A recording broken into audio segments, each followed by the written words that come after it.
टेढ़ी खीर। एक नवयुवक था, छोटे से कस्बे का, अच्छे खाते पीते घर का, लेकिन सीधा साधा और सरल सा, बहुत ही मिलनसार। एक दिन उसकी मुलाकात अपनी ही उम्र के एक नवयुवक से हुई। बात बात में दोनों दोस्त हो गए। दोनों एक ही तरह के थे, सिर्फ दो अंतर थे दोनों में।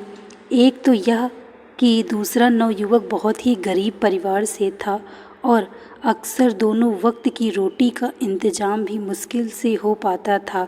दूसरा अंतर यह कि दूसरा जन्म से ही नेत्रहीन था। उसने कभी रोशनी देखी ही नहीं थी।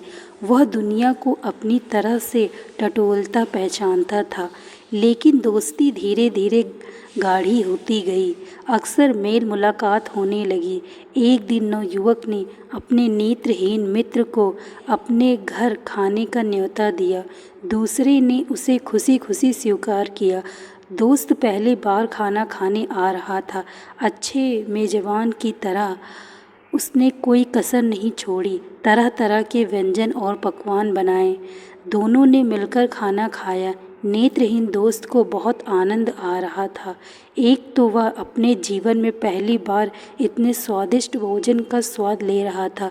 दूसरा, कई ऐसी चीज़ें थी जो उसने अपने जीवन में इससे पहले कभी नहीं खाई थी। इसमें खीर भी शामिल थी।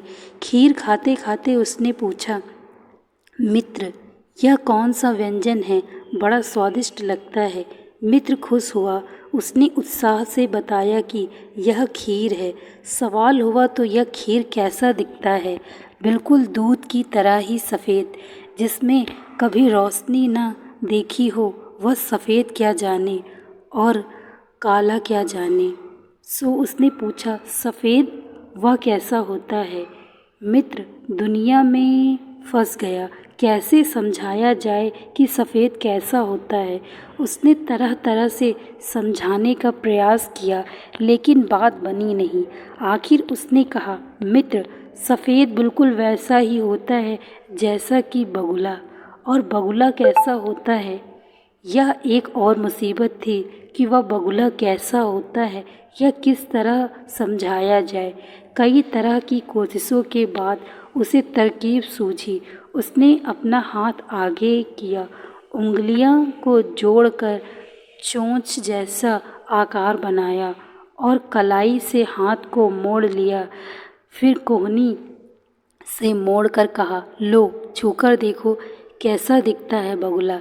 दृष्टिहीन मित्र ने उत्सुकता में दोनों हाथ आगे बढ़ाए और अपने मित्र का हाथ छू छू कर देखने लगा।